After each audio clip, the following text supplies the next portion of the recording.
Remix.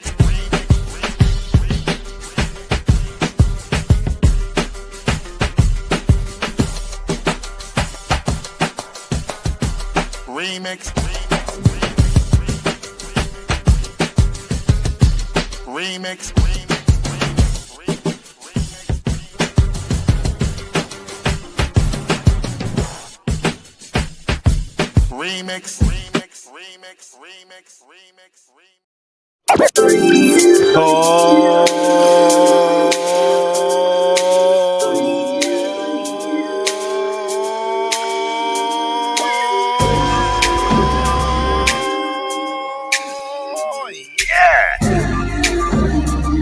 Welcome to the Remix Morning Show.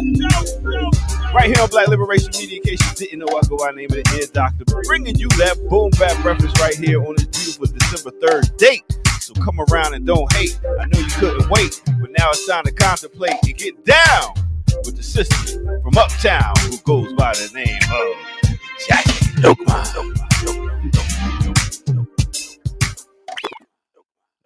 Hey. Man, I still got it. I used to be in the choir. I was a little afraid for you. I'm like, oh, breathe, please, breathe.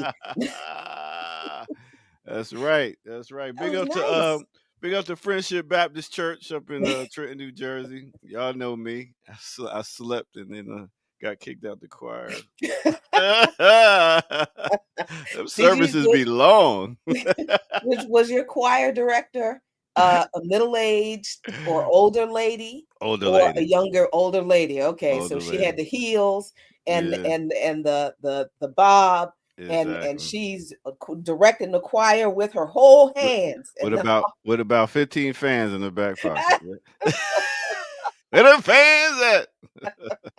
What's good, Jackie? Good to see you. Ooh, we good to be here, man. This every day I wake up and I turn the news on, it's like, oh man. I know. And we got a little break from regular news with the whole Diddy doc that we Listen, you know me. I don't pay that much attention.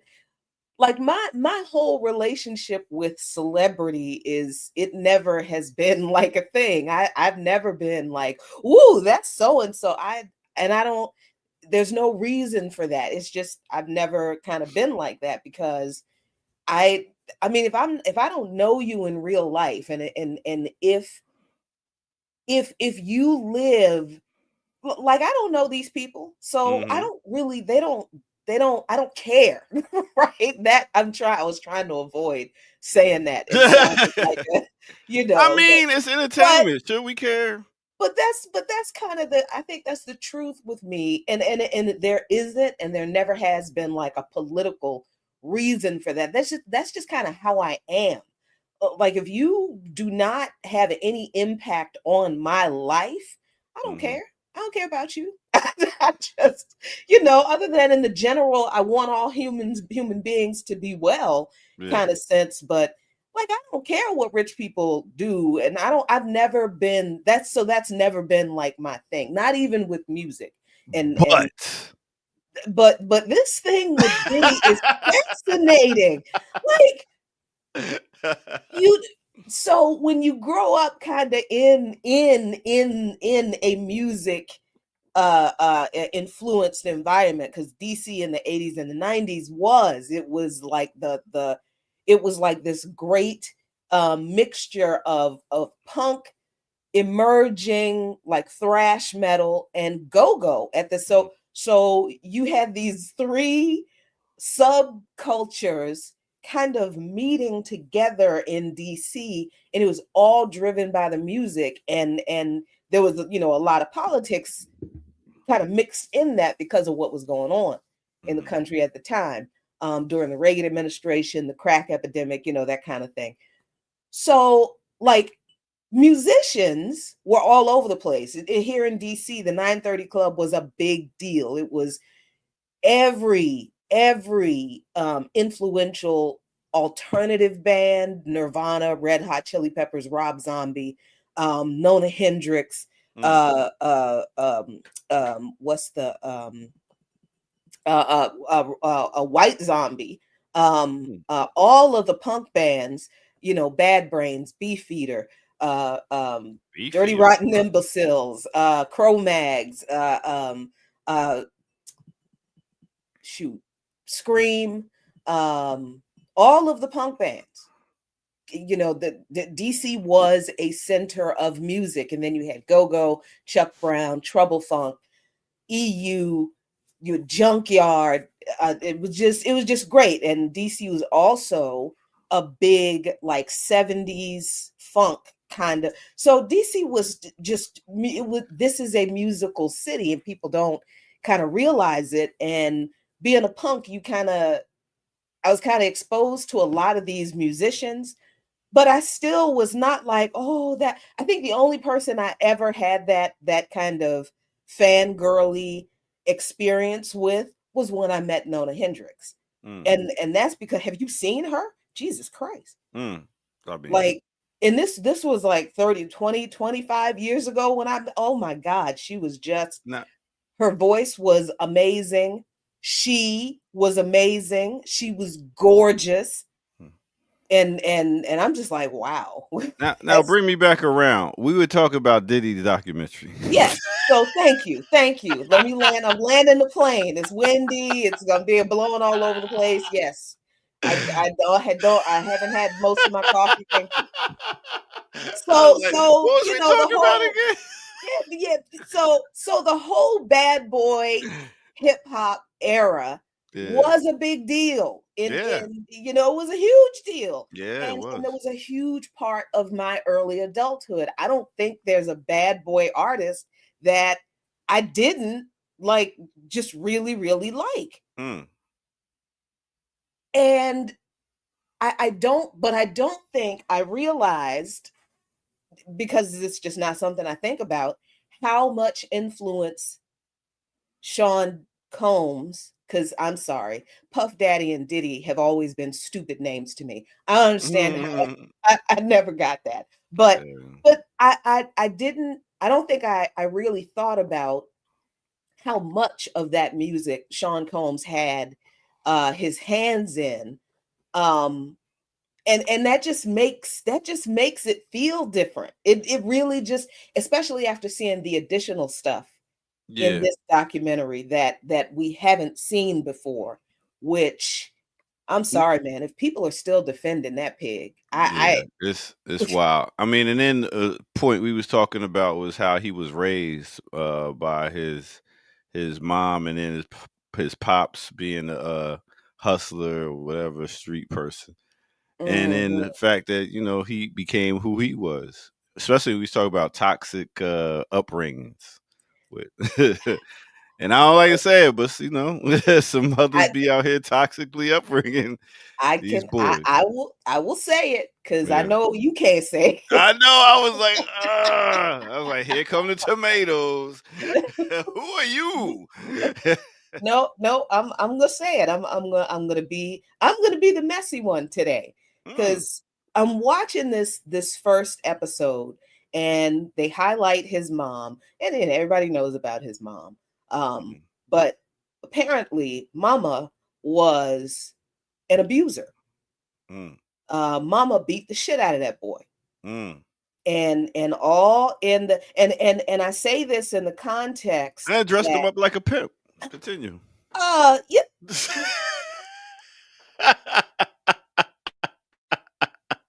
like, I don't. He wore Sunday's best every day. Fur Like, coats, everything.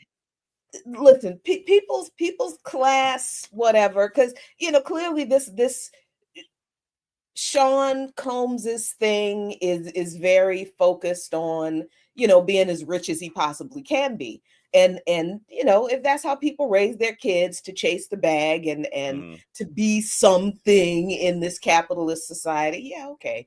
I don't, I think that is less of a serious concern for me, because I mean, this is a capitalist country, and we know this is how we're all indoctrinated. So that's not the unusual thing, Hmm. I don't think. I think the fact that a man described the way his mother beat Sean as a child and as a teenager, and he was even like, you Yeah, know, he can't even I got recall. beatings, but the way she beat him, Yeah. and dude just kind of shook his head like it was. So I'm just like, and I understand that there was some yeah, Kimathi don't like her either. Uh, Big up Kamathi. that she dressed him like kind of like a pimp because she was involved in some of that, you know. Hmm. So it's like, look, I get that there's plenty to say about men and male toxic behavior, plenty to say about it, but can we deal with the way some women Mm. raise their boys in a way, and they do it out of a sense of, I have to toughen you up, so they end, because it's like, I don't want you to be soft out here in this hard world, which is kind of what was explained about why she treated this kid the way she did. But that's got to stop. I'm That I'm that's, one. that's got to stop. I'm wondering, will we still be singing "Step in the Name of Love" if it wasn't for R. Kelly's aunt molesting him? I look, I and know it's and we somewhere. all know somebody, whether we like to admit it or not, but we all know a brother who has been, and it's presented in a way that's funny. It's presented as a joke. Yeah, when I turned 12 or 13, my mama's best friend, she kind of started, had her eye on me, that, and the idea that some grown woman would take advantage of a male child, of a little boy, Mm. and instead of dealing with the fact that that is sexual abuse, that is rape, it's a joke because of our patriarchal conditioning, Hmm. and uh Yeah. it's a lot. There's a Can lot of toxicity in this settler colonial patriarchal culture that we have to unlearn. so can we talk about the point that 50 Cent put out this documentary? It's like we went from battle rap to battle documentaries, where the fact that he don't like this dude, but sometimes in culture we be like, this person was foul, so we got to call him out. Is this like one of the first major call outs from our community talking about somebody besides Bill Cosby, where I I hadn't really thought about that. yeah, because we don't really, Maybe. And I'm not even sure what to think about the whole, the fact that this is a 50, this is yeah, and I'm sorry, he's too old for 50. me to keep still be calling him 50 too. I just like, okay, I get the need for the stage names, but when you 60 years old, please stop having people call you Lil Lis, Fitty that. Just okay, Yeah, Chris. because Just because we had R. Kelly get called out by the community. We had Bill Cosby get called out by the community. Now we got Diddy getting called out by the community. Is this the way to do it? To really like do a whole damn documentary about somebody?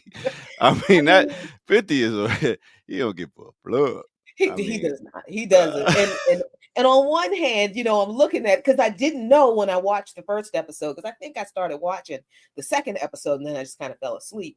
So when I first started watching it, I didn't realize it was a 50 a Curtis uh Jackson documentary. And then I think when I went to after the first episode, and I'm just sitting there like, what the I didn't think it could get worse. Good I know. God. No. And yeah, it's a lot worse. And they go into um the murder of Biggie and Tupac, which we all knew. I just think it's interesting that all of Mm. this stuff has been, somebody's had it. Somebody had Yeah. this video. Somebody had these videos of him talking to his attorney all this time.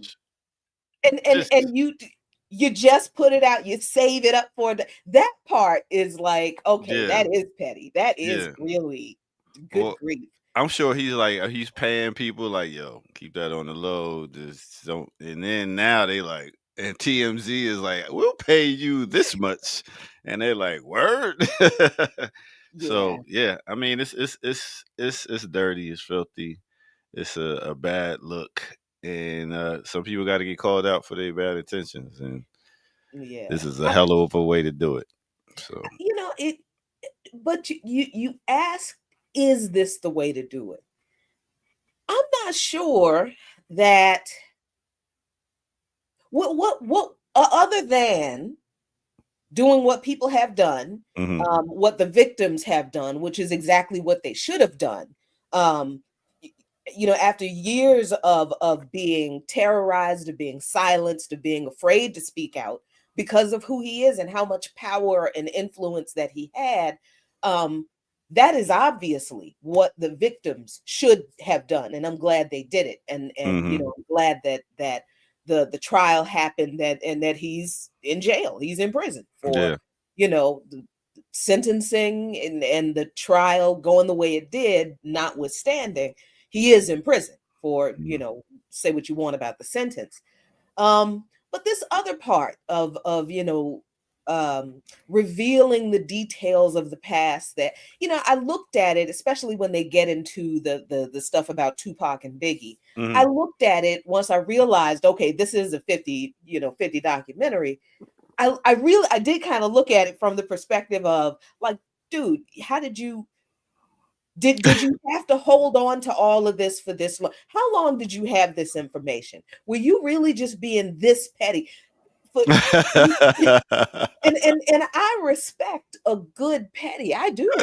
He takes it next level though. But this is a next level of petty that I'm not sure I'm Yeah. comfortable with, Yeah. because the implications are this is not, silly celebrity beefs, that don't really have any impact on other people's lives.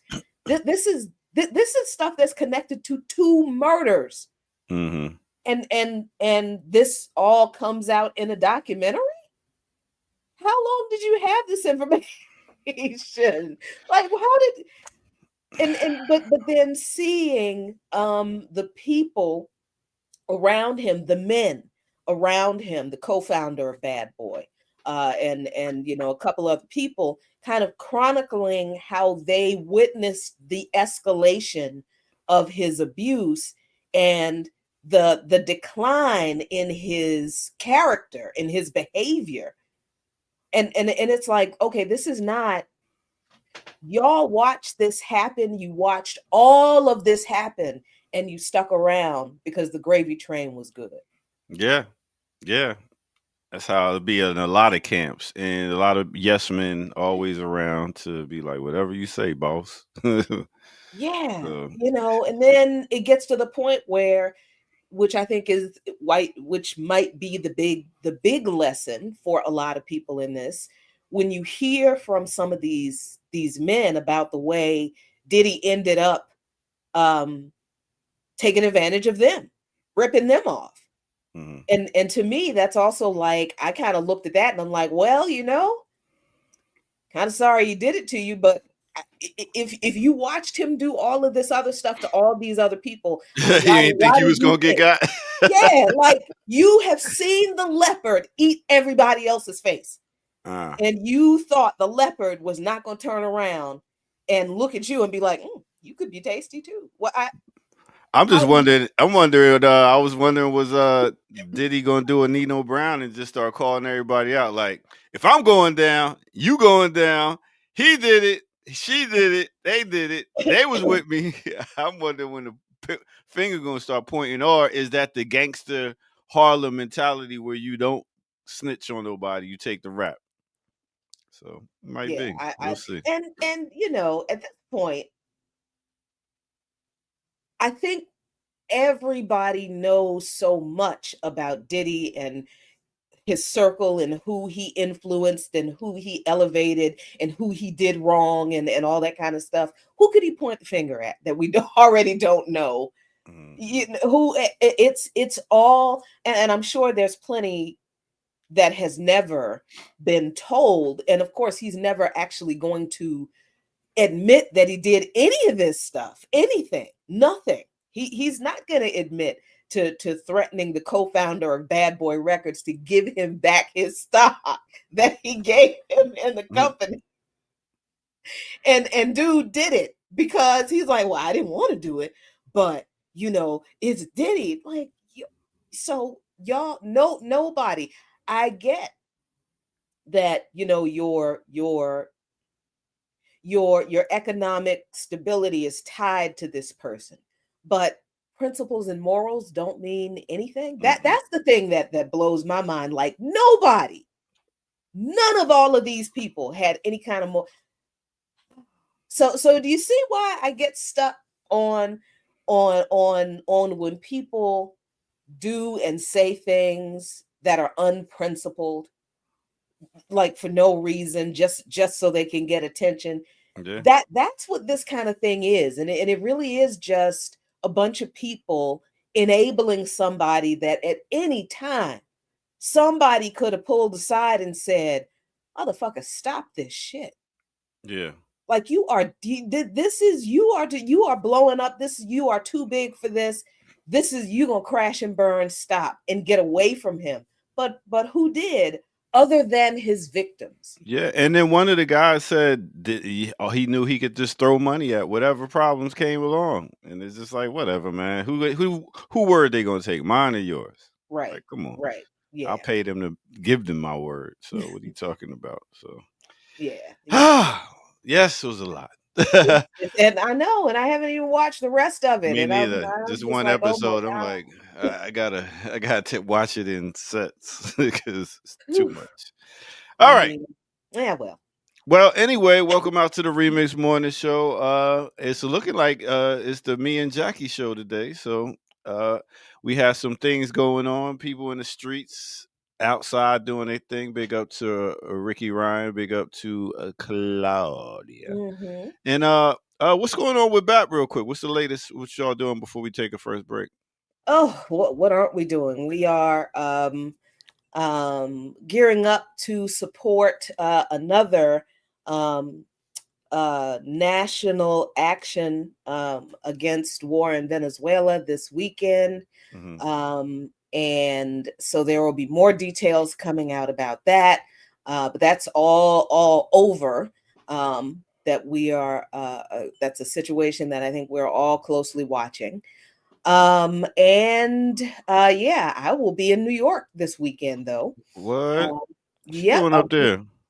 I'll be in New York because I actually am already published.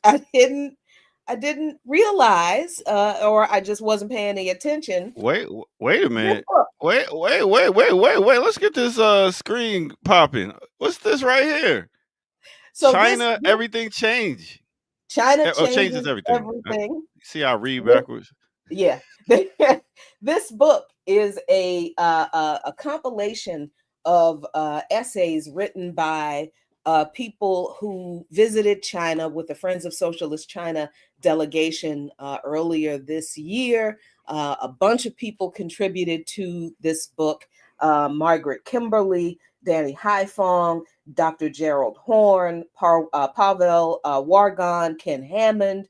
Ken Hammond is one of my favorite academics. D. Knight, Sarah Flounders, others. These are our observations on global change that we witnessed in China. This book was just published last week. Mm. And we are doing a promotional event in New York City this weekend. And I will give everybody the link to purchase this book at a discount, so that you can help us get this thing in libraries all over the country, because that's what we want to do. And I didn't even think about that I would be published before my book actually It got Nice. published. So yeah, I'm published now. I'm kind of tickled about it. That's Yeah. dope. That's dope. That's dope. So how many this would be your first uh part of being published in a book? And then Yeah. your book will be next. Yeah, my book Well, it's the dope because man. you get to do this run through and see how it is, and then you get to Yeah, yeah. So that's a that's good good. point. That's a Yeah. good point. I didn't think about that because once my book is scheduled to be published spring of next year, Mm, it is going to the first draft of the manuscript is going to the publisher this week. mm-hmm. So Friday night, before the last thing I do before I go to bed Friday night is to push send Dope. on this manuscript. So Um, yeah, you and could pay attention to how this rollout is, and then when it's time for yours, you can make it even better. So that's good. yeah, Big up to you, Jackie. We I out I here doing didn't things, man. I didn't know what the hell I was doing. I just I I Let just me put tell my y'all head something, down and man. do it. I hang with scholars, man. I don't know if y'all know what's going on here, but I make sure I ain't the smartest person in the room when I walk up in the room. I'm just saying. If you in that room, you in the wrong room. That's why I'm in this room. You know what I'm saying? So step your circle up. Oh, bless your heart. There you go. I don't okay. You see But how I said it though? yeah, I did. It was a little but I appreciate it. Thank you. Big up to all my haters in the chat room that always find opportunity to throw darts. All right, let's go ahead and take a quick break, and then we're gonna come back and talk about what's going on in this world here we are living in, right Mhm. here on no other than the Remix Morning Show. Let's go.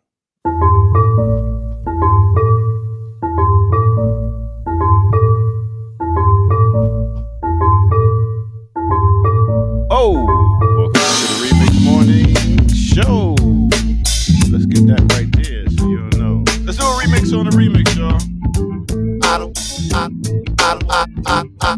I don't eat no meat, no dairy, no sweets, only ripe vegetables, fresh fruit and whole wheat. I'm from the old school, my household smell like soul food, bruh. Curry falafel, barbecue tofu, no fish though, no candy bars, no cigarettes, only ganja, fresh squeezed juice from oranges. Exercising daily to stay healthy, and I rarely drink water out the tap cause it's filthy. Lentil soup is mental fruit and ginger root is good for the youth. Fresh vegetable with them ital stew. Sweet yam fries with the green callaloo. Careful how you season and prepare your foods, cause you don't wanna lose vitamins and minerals, and that's the jewel. Life brings life, it's valuable. So I eat what comes from the ground, it's natural. Let your food be your medicine, no accelerant. Strictly herbs and rays from the sun, cause I got melanin and drink water. 8 glasses a day, cause that's what they say. All right, let me take you to a time and place. Let me take you back to the year of 2000. We talking about Dead Prez, y'all, off that album Let's Get Free. Mixed with, the name of that song is Be Healthy. Mixed with a little bit of 2001, taking the year into the future with Bilal off his album Firstborn Second. Name of that song is Love Poems. Hit that like button, subscribe if you're new to the channel, go to patreon.com, become a member over there, get footage that's rare, donate where at blkliberationmedia.org. Your contribution will be very much appreciated, especially just coming off of this Giving Tuesday. So let's give on a Wednesday. All right, with that said, let's get back to Jackie. Did kiss the feeling that brought me to you? Meanwhile, my feelings grow. No, stop. That was God. Are you okay? No, don't. Oh. Okay. No, I would. that's my song right there, man. But I knew it was. I done seen that dude perform like 3-4 times, man. Every time he kills it. Like no candy at all. None. No, I'm cool with everything else. But you don't never want no candy. Not ever. Not a Jolly Rancher. Not a lifesaver. Not a gummy bear. Come on. I don't think I could. That's not I can't do that. I don't want to. I shouldn't say I can't. I don't want to do that. And big up to Dead Prez. They just did their 25th album. That was 25 years ago. They dropped that album. Ain't that some shit? I Uh, I need all my favorite artists across genres to stop doing these 20-year, 25-year anniversary, because we don't need to be reminded how old we are. I don't need to be, my knees let me know how old I am. I don't need to be reminded that I started listening to Dead Prez 25 damn years ago. 25 years ago. That was a good time, boy. 2000s. I had my pizza shop going. I just graduated in 99 from college. And yeah, the sky was the limit. It was a good time. 2000. Woo. Yes. All right. I just had to come back to the present. I was there. I had the white big T-shirt on and everything. It was 2000. Yeah. All right. So I guess we can get into some news by doing what we do, and that's toss that satellite. me pushing some buttons.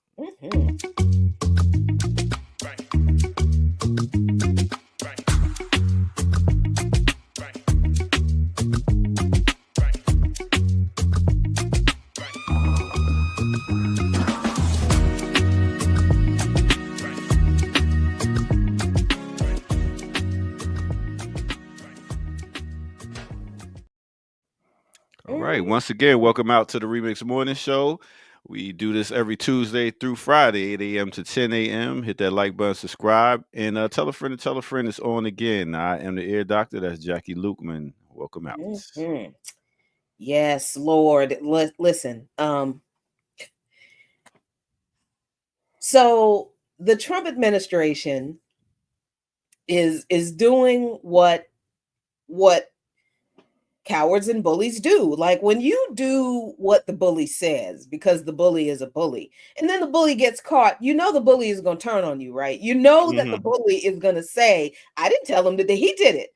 That's exactly what is happening now with these strikes, not strikes, murders, flat out murders. Oh, damn. Thing, of the fisher folk in the Caribbean. Now, the newest development in this unfolding story is that these punk ass that now they talking about, we didn't know about the second strike on the suspected drug vessel. So CNN is reporting that Trump said Tuesday neither he nor Defense Secretary Pete Hegseth knew about a second strike on a suspected drug vessel in the Caribbean in September, as the administration continues to say that an admiral gave the order. I didn't know about the second strike. I didn't know anything about people. How these boats riding by themselves? I wasn't involved, and I knew they took out a boat. This is why I've been saying, stop saying they're blowing up boats.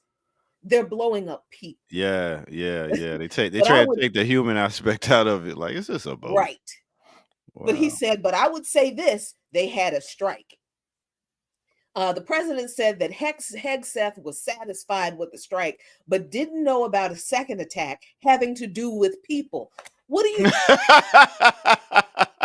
Yo, can we see a picture of this guy again? Is it a bold-faced liar or a bald-faced liar? Which one both. is it? It's both. In this case, if we was to look up dictionary for bold-faced liar, that is the face right there. This is the bold-faced liar, and that's the bald-faced liar. These people are ridiculous. But isn't this the response that you would expect from a murderer? Sure, I didn't do it. I didn't know anything about it. Hey, ain't that what Diddy said about the rape thing? I don't mean to laugh, but he said, I don't know what you're talking about. I don't know what you're talking about. All of this is a lie. Ain't nothing. So Hegseth, let me see. Yeah, Hegseth echoed those comments, telling reporters in the meeting that he watched the first strike live, but then moved on to my next meeting. Like, you watched people be murdered at your command, and then you're like, all right, great, they're dead, and you went on to your next meeting. Pretty much. And he said that he did not personally see survivors, but that he stood by the decision of Admiral Frank Mitch Bradley, commander of the U.S. Special Operations Command, who the White House said Monday gave the order for the second strike. Now, what this is about, for folks who don't know, is that back in September, when they murdered a bunch of fisher folk, they bombed one boat full of people, but there were survivors from the bombing who were clinging to the side of the wreckage of the boat. The second strike was called to kill the survivors. Damn. That is the fact that they are murdering people in the Caribbean completely unprovoked is absolutely illegal. But even if they were at war, killing the survivors of a strike is a war crime. Mm-hmm.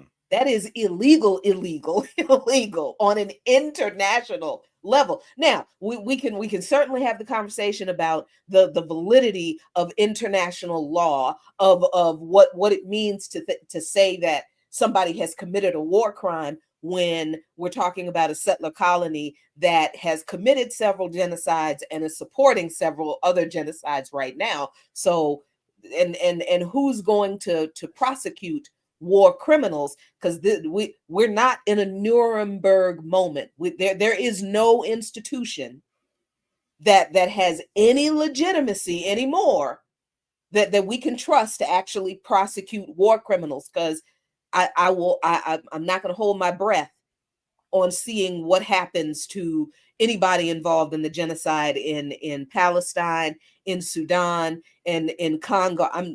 And Jackie, let me ask you this: how are they packaging it to make it look like it's a good thing that they're doing? All they're saying is we're stopping drugs. That's it. That there's no package. It's just they're drug smugglers because we said so. That's it. That's all. And the fact that's all they have to do or say to excuse it, and people are not up in arms in the streets doing what people in other countries have been doing. The fact that that's not happening here, I think, says more about the people in this country than it does about Trump and the system and the administration.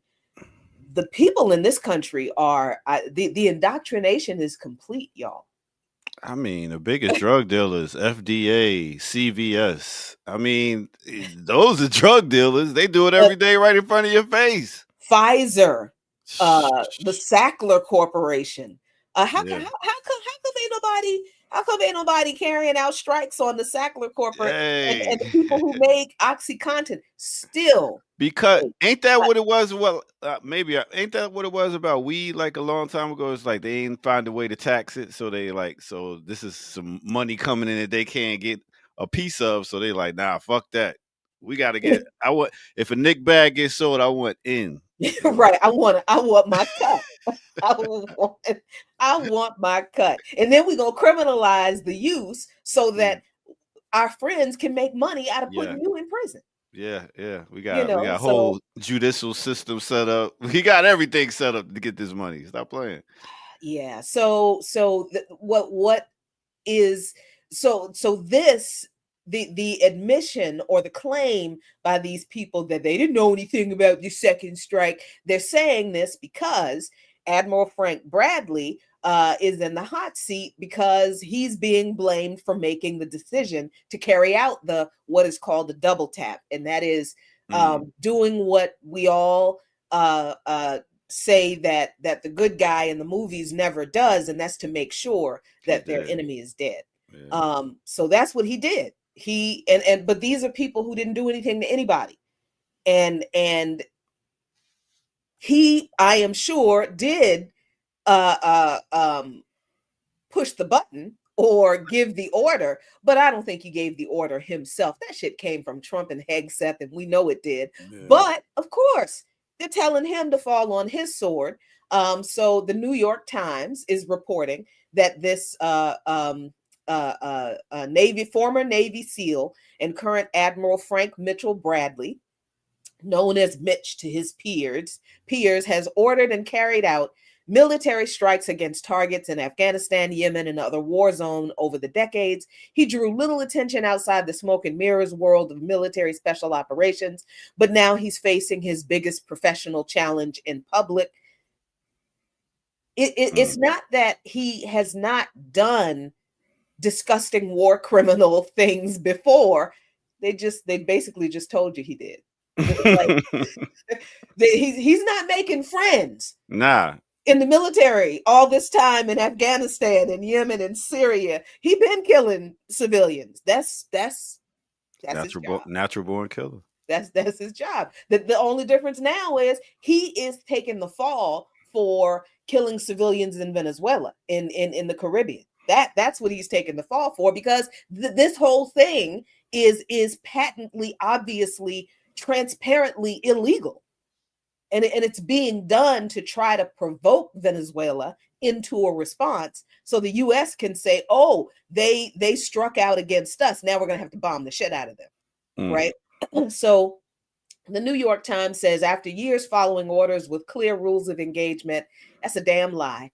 And with congressional authority, okay, that part is true, targeting jihadists that the U.S. created in rural and urban settings, Admiral Bradley was put in command of a legally murky attack on September 2, targeting a boat in the Caribbean that the Trump administration says was smuggling drugs. Again, the boat wasn't smuggling drugs. People. The boat did not get up that morning and decide, I'm going to put some drugs in me and take it to no. Like, it's just drugs. Like, seize the boat. What the fuck? I mean, and they had no evidence that any drugs were anywhere. So you ain't gonna have no evidence if you bomb the motherfucker, and you could be like, "Well, they had it. It's bombed. We can't see it now." Exactly, but it was on the boat. It was there, really. Yeah, this is exactly what they've been doing. It's like, see this box right here? That's drugs. After they killed like 8 people. That is exactly what they've been doing. So the article says that in ordering a second strike that killed 2 survivors who were clinging to the burning wreckage of the boat, something his superiors say they did not specifically order him to do. I don't believe that for a second, and neither should you. Admiral Bradley now finds himself in legal jeopardy. So that's why this whole thing is coming out, and Trump and Hegseth are saying the things they are. Oh, we didn't know that a second strike was called on the survivor. Yes, you did. Yes, you did. You did. And to me, the fact that they are now coming out and saying, "Oh, we didn't know about the second strike," they're acknowledging that they know this is illegal. They are admitting, they're distancing themselves from the most obvious and most damning aspect of the illegality of these murders. It's funny. It's like Trump getting in there doing shit, be like, "Oh, I can't do that." Oh shit, I didn't even know. Like, I didn't even know all the presidential rules. I'm just going ahead and doing what the fuck I want to do and finding out later. He said, "I'm gonna fuck around and find out." And ear doctor, the thing is, we're all finding out how illegitimate and janky and bullshit and not at all what they claim it is, this system is, because what are we, a year into this now? Yeah. And the courts are just now ruling on some of these things. And what is the Trump administration doing in response to these rulings that have taken a year to come about? Nothing. They're not paying it. How many times have federal judges ruled last week that these deputized Proud Boys and Oath Keepers and Billy Bob them in ICE, how many federal judges have ordered that their kidnappings are illegal and that they need to stop doing them, that they need to not wear masks, that they need to show identification? Have they stopped? doing any of the things? No. Hmm. The only time they have been stopped is when the people have stopped them. Mm. Like the people just did in where was it? Chicago? Where Oh they yeah, tried to yeah, carry out an ICE raid and the people was like, not today, yeah, and, yeah. Big up and to them. ran them out. Hmm. But look how long it has taken the people to get organized enough to do that. Yeah, Right? I think this moment where we're seeing um, the in the insufficient response of the so-called legal system in this country to these clearly illegal things this administration is doing. I think that we are seeing um, the the the lie that has been, oh, the system has checks and balances. No, yeah. it doesn't. Mm-mm. We can make and break rules every day. This is our government, and that's the thing. That's how laws and stuff get changed. If somebody comes in and says, you know what, nah, we're gonna do it different, I and who's mean, to stop them? the man tore down a part of the White House. Like, Yeah, it's, and, it's a and, and big, it's not like I have any kind of affinity for the White House. I don't care. It's yeah. like I'm still laughing. But you I want am to have a still nicer gala. You want to have nice galas, so galas, whatever they call I'm it. still laughing. The fact that he literally tore down part of the White House, and the contractors did it, and people just came in. They're like, "Oh, okay, you gonna pay us to do it? Okay." And then the stupid contractors are like, "That mug ain't pay us." Y'all didn't pay any attention to what this man did in His Atlantic own City. construction I don't company. understand what the It's like, well, he playing with house money now. He don't give a fuck. like the Atlantic City, New Jersey is looking at the rest of the country like, Like, damn, y'all some da-dumps. Yeah. "We told you, we told you." Wow, that is a wild So shit. so it's like what checks and balances? What rule of law? What democracy? Where is it? This is what we have been taught about this country and why this country is supposedly better than any country in the world, more free than any country in the world. Our democracy is strong and unique, and it's the rule of law. And here we are. So Man. what y'all gonna do with the fact that now you clearly see that none of that has ever been true? So what is democracy? Is the belief that you have power, right? The people have power. Uh, In here, in America, ain't it the belief that the people have power, but they really don't? supposed to be that all people have equal access to and equal representation in a political and social system. That ain't what this is. What is this again? When has everybody in this country had equal access to and representation in this system? When? That has never existed in this country. And it was never designed to be that way. Mhm. Never. And I don't know what to tell people if people don't see that now. So is this what you call authoritarian?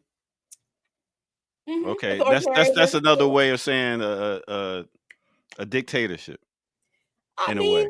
it's the dictatorship of capital. Yeah, Mm, absolutely. okay.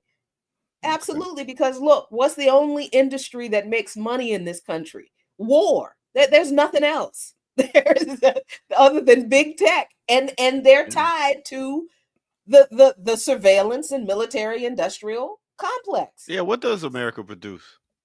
War. He's like, damn it, I just told you. That's what- And bad media, and there it is. yeah, I mean, it's but again, this is not something somebody Latif said porn. That's Oh true. yeah, That's I forgot about, yeah, probably, you do a great yeah, job, dude. yeah, that's probably true. I mean, you get it right in your hand. And no judgment either. I mean, look, Nah, I mean it's but very accessible. but but I mean, I think we also have to remember, and I know people get tired of hearing it, but I think we do have to remember this authoritarianism, this dictatorship of capital didn't crop up with the last election. This is what the system has always been. This is what it has always been. Where we are, where this country is now, is the natural outcome of this system being set up the way it was. There was you can't deny you can't deny the citizens of your country equality. You can't deny them equal access to opportunity. You can't deny them representation in the system, and not expect people to eventually be like, you know what, fuck you.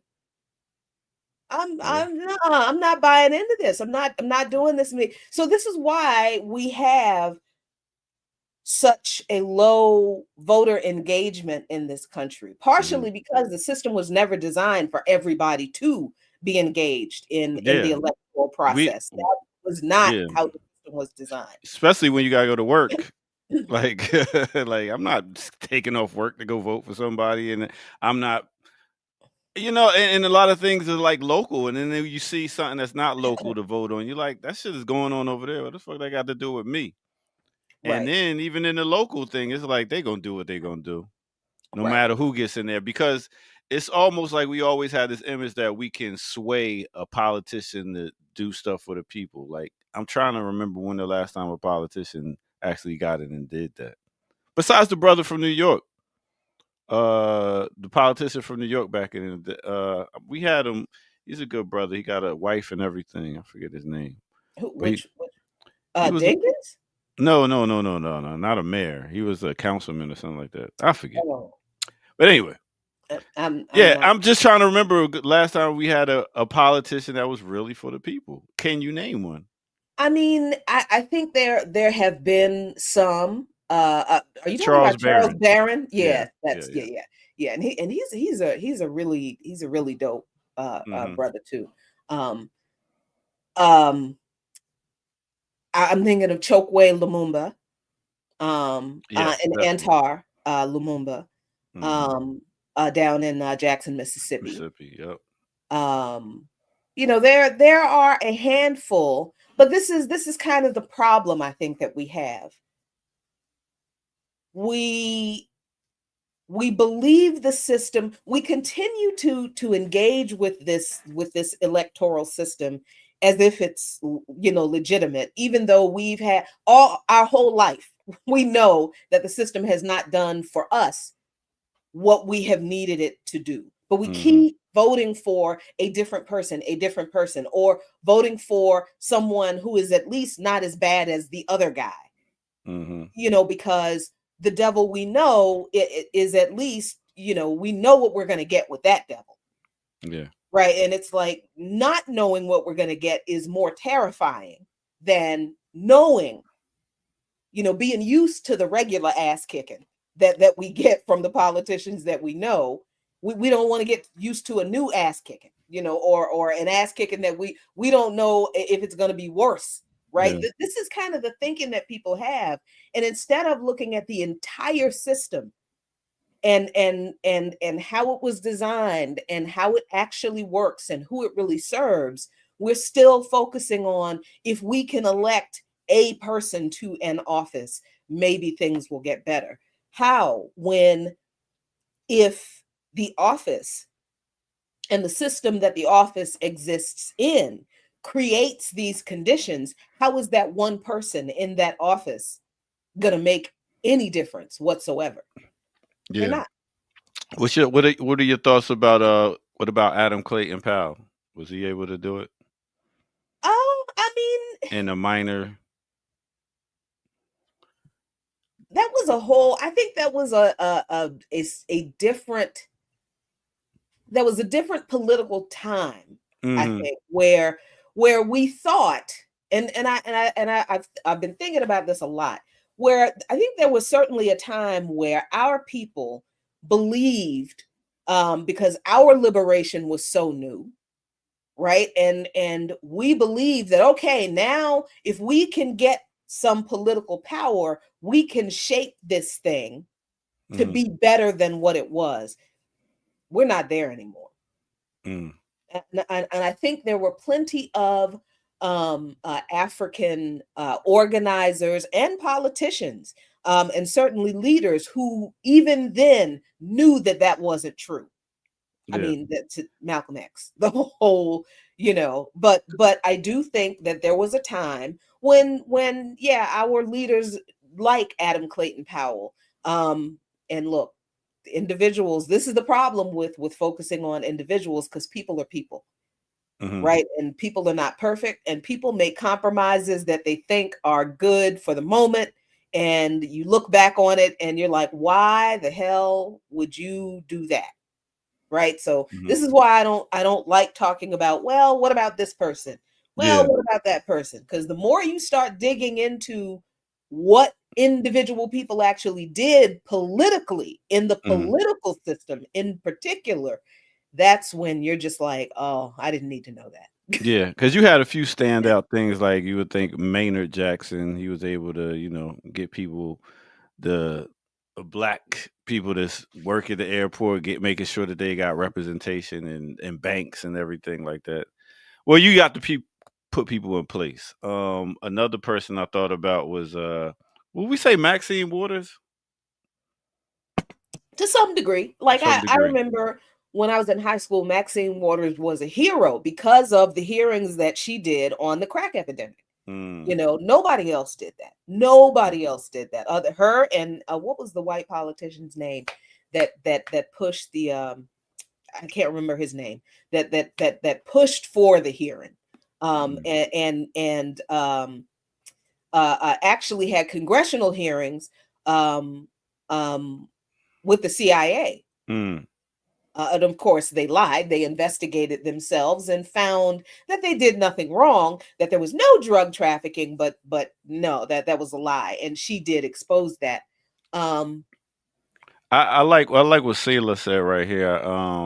I would believe we are each a piece of a larger puzzle towards liberation. I feel that because it's like mm, everybody does a little bit of part, a little piece. Well, we can't put it all on somebody's back.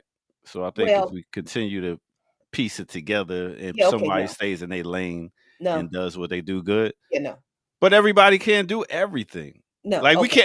we can't expect one person to get in there and be a politician and be like, okay, we're gonna make sure we handle everything for y'all. There is no liberation to be had through this system. Mm. It's how long we've been trying this, y'all? Centuries, centuries. So you This think? system is not designed to provide any type of equality and liberation for the people that it was not designed to empower. And this system was not designed to empower anybody but rich, landowning white men and the people they want to bring along, which is not us. So, no, the people who are engaged in politics in this political system, in either political party, in any public office, unless they are destroying the parties they are in. They're not gonna make it far because it's like trying to get in a basketball game and hit a home run. You just don't do that here. We don't do that here. And look, I am not saying, I'm not telling people don't vote for local politicians who may have a strategic purpose in Hmm. addressing certain local issues. Yeah, sure. But please stop thinking that voting for governor, voting for mayor, voting for president is going to change anything. None of those people in those offices are going to change anything for you. They're not. So, where is liberation going to come in that system? It's not. Liberation is not going to come through this electoral system in this country. Liberation is going to come from the streets, from the people. That when that's going to happen, I don't know, but I can tell you it's not going to happen at the ballot box. Mm. It's not. It's definitely not. To that point, yeah. I was just thinking because it was like even when I was doing the STEAM program at the school, I was Hmm. like, I'm able to teach history. I'm able to talk about stuff that these teachers can't talk about because they'll get fired. So Sure. I'm Hmm. outside of the system, going into the system. I believe that's what we're saying with organizations. You know they ain't gonna do it. The teachers can't do it. They can't teach this because they'll get Hmm. fired. But organizations and people outside of the system can come in and do what's necessary. All right. Yeah. So let's take another quick break. Y'all listening to the Remix Morning Show or y'all watching it or whatever. We are here at 9 o'clock on the dot, top of the hour. I hope y'all Yeah. are having a great what day is this? Wednesday. And yeah, let's go ahead and take a break and we will come back with some more topics on no other than the Remix Morning Show. Do I got my music ready? I think Do I you? do. Do you, ear doctor?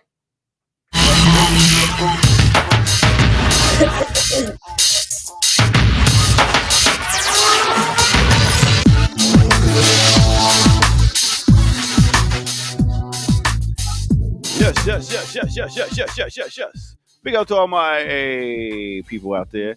This is the Remix Morning Show. I am the Ear Doctor. Thank y'all for tuning in. Hit that like button, subscribe if you're new to the channel. Go to patreon.com, become a member over there, get footage that's rare, and donate where at blkliberationmedia.org. We have a lot of dope shows that you should be checking out. And let me take you to a flashback of a show that you need to be checking out. They just did their season finale, but they will be back. They will be back next year. But let's check out some of their flashback of some of their content. We're talking about Brokish, y'all. Let's check it out. Oh, we're all in this colonial system together. I do think that it's like important to acknowledge that while colonization is this process that was like kind of forced on the entire world by Europeans, like this idea like that Kahinde, for example, a country like Jamaica is similarly colonial to the United States is one that really has to be kind of broken down and explained a little bit. Like the United States is not a normal country, like in the traditional sense. For sure. That's why kind of why people use the language of like empire. And I think this is just kind of me as like a history nerd.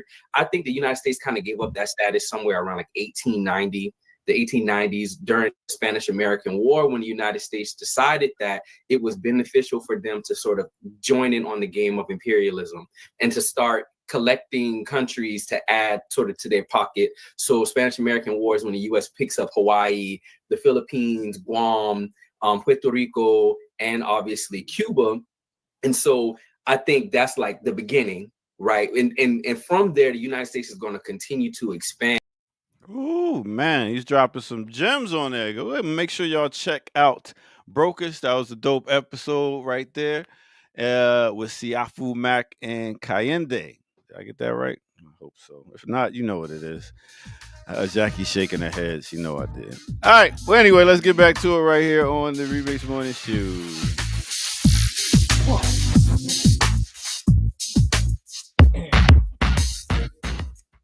How did you make that mistake? What, Kayende? Siafu? Really? Siafu Mac.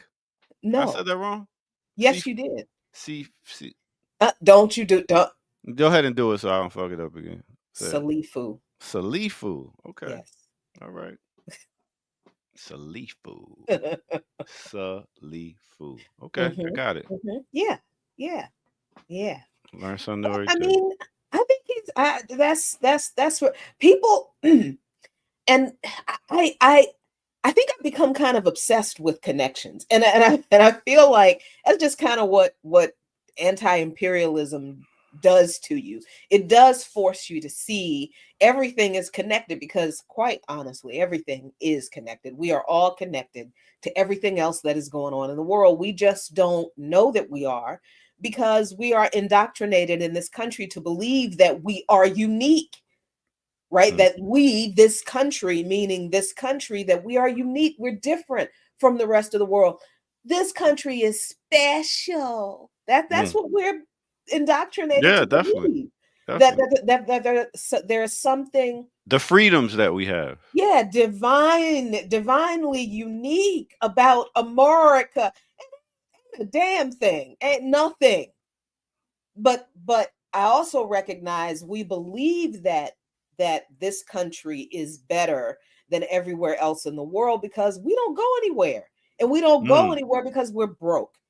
Mm. Right? We Yo, I'm supposed to be going to Cancun, and I looked at my I was like, I don't know. I don't know. I gotta right, re up. like, and I remember saying this before, and somebody in the people in the chat like, oh, you don't know my coworkers who, you know, they go on trips all over the world. And okay, so the 7 people that you work with are able to take a vacation and, you know, Mm. get the little vacation package where they pay it and stuff, because that's how, outside of, you know, traveling on delegations through my organization, that's how I travel. Because I broke too. And then it's So just so really going to a reservation. Did I say the word right? what? What's the thing people go to when they go to a begin with an R? A resort? Resort. I mean, and then that's all you do is you pay all this money to go to a resort and stay at the resorts that look like another resort and just a different changes. Stick with me. I'm in the 50s club now. My brain don't move as fast as it used to.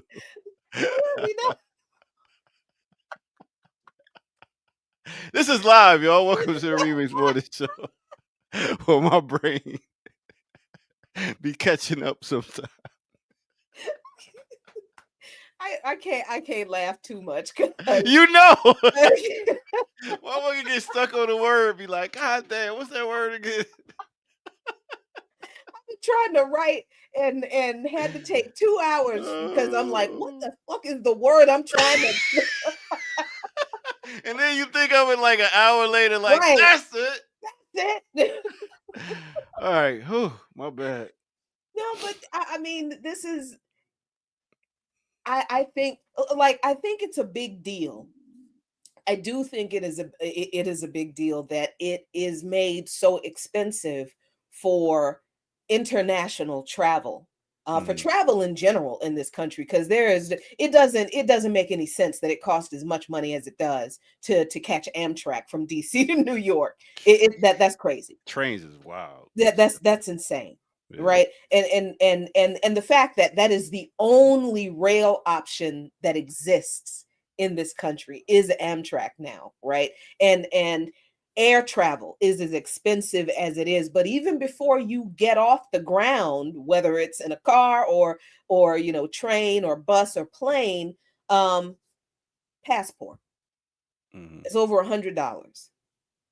You know, that is an expense that a lot of poor people don't have extra money for. People act as if everybody has, you know, 150, 200 something dollars laying around. And look, poor people do not have that.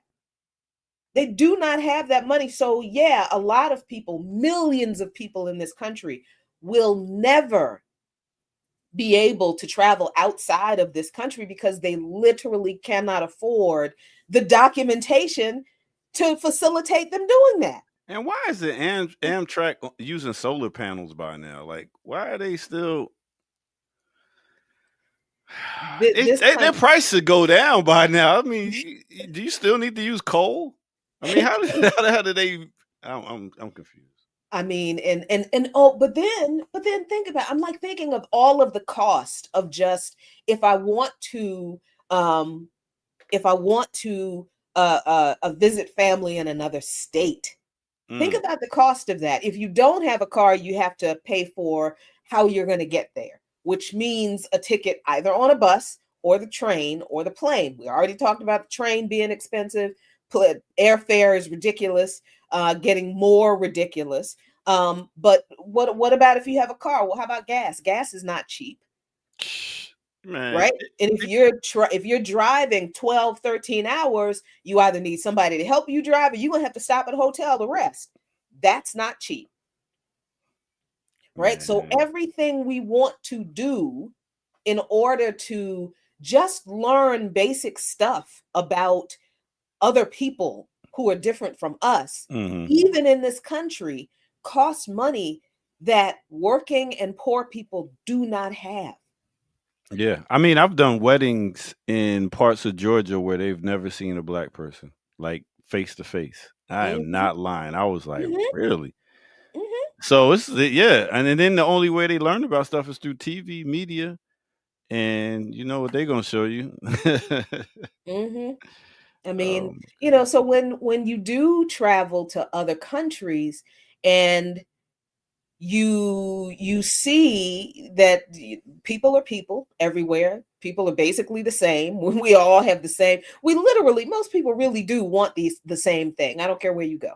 mm, I don't care where you go. And then you also go to other countries and see that how much you see how much we are being ripped off here when you go to another country and see that even though they may not be as wealthy a hmm country as the United States is, as far as like GDP or whatever metric they want to use, the people in those other countries are better off than we are. They're yeah. healthier, they are happier, they're nicer people.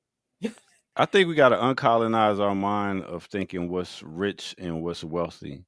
Because I mean, for me, I could have millions of dollars and have to be at this meeting, and making Mhm, mad money, but I don't got no time to spend with my kid. I don't got no time to spend with my lady. I don't, and to me, time is wealth. Like to be able to have the freedom to do what you want.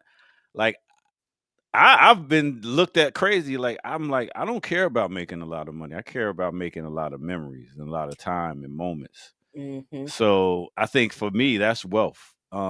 But this whole thought of wealth being, oh, I got to make money to do this, that takes away all your time. What are you doing but being a slave to money? And that's the thing.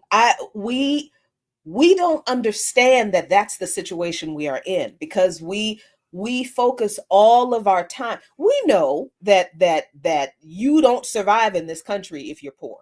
Because Hmm. we know that because we poor and Yeah.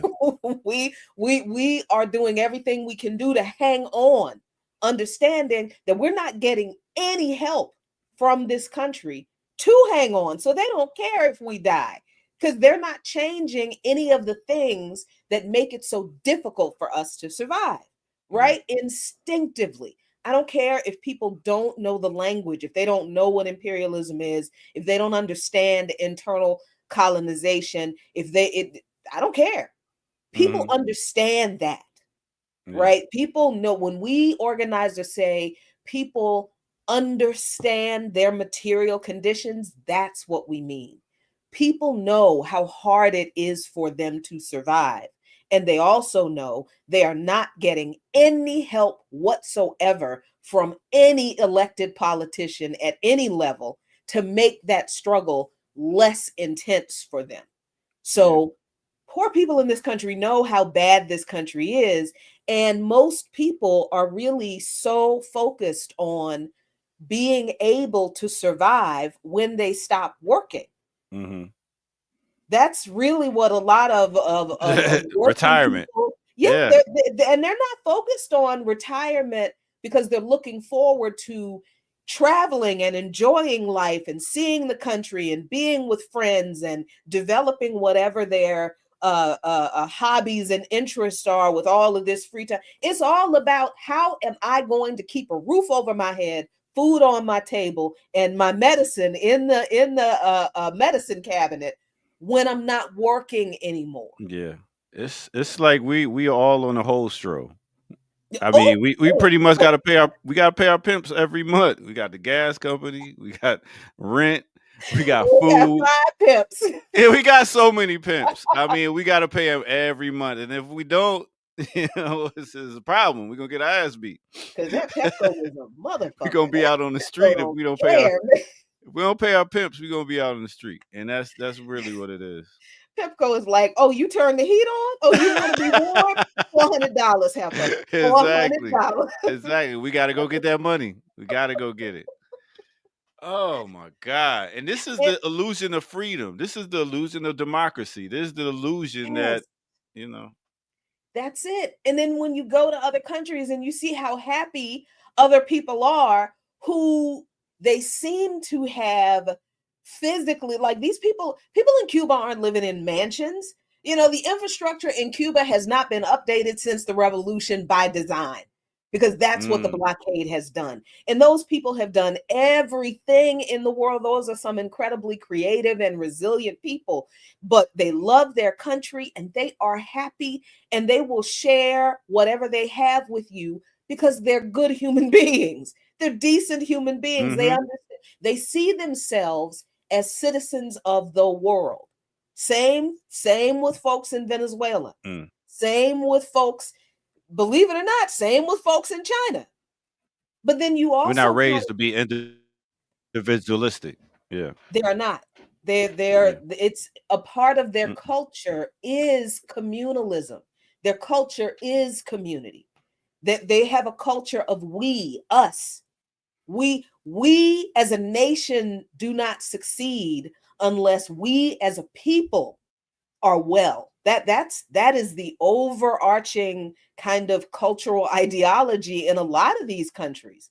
And yeah, there are internal contradictions because colonization is the thing that introduces these stupid ass ideas of racism and homophobia and gender discrimination into societies where they, if they existed before, they weren't that big of a problem. It was like, you know, isolated. But colonization institutionalized these ideas, you know, that women were second class citizens and gender roles and homosexuality is wrong, and you know, racism, and the lighter you are the better you are. That's colonial thinking, right?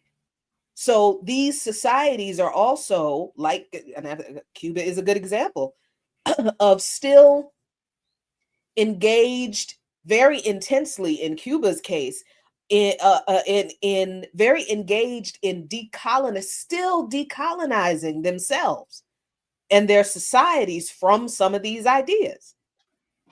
So, you know, but you see these people engaged in still protecting themselves from imperialist aggression, still evolving and advancing their revolutionary process in decolonizing their society still, while at the same time they are able to be the best version of themselves as people, because they live in a society in which they don't have to worry about, am I going to be homeless if I don't work and can't pay rent? You know what I mean? Like they live in a society where they don't have to worry about, am I going to be able to afford my kids' school fees to get them an education? Yeah. Right? When you live in a society where you don't have to fear homelessness if you don't have a job, where you don't have to fear whether you're going to starve to death because you don't make enough money to pay your rent and put food on the table and, you know, clothe yourself, when your human needs are met, and you don't have to worry about, I have to make enough money to afford a place to live. When you don't have to worry about those things anymore, imagine all of the time you have outside of work that you have to be able to just be you and pursue the things that interest you, and do things that make you happy, and that expand your consciousness, and just do things that you love. We have no concept of that in this country. Yeah. The best we can That's hope for is a 1 week vacation once a year. yeah. And we don't I recognize mean, the rest of the world does not live like that. and you know what was very valuable, and it is the politics of the economic state, where some people are able to even have like what is it, a skip year after high school, A a gap year, year, yeah. a gap year, yeah, a gap Uh-huh. year after high school, like to figure out what you want to do with your life. Some people don't got that time. It's straight high school to work, or you going straight from high school to military, or you're going straight from Mhm. high school to college. You don't have that gap year to be like, all right, let me explore.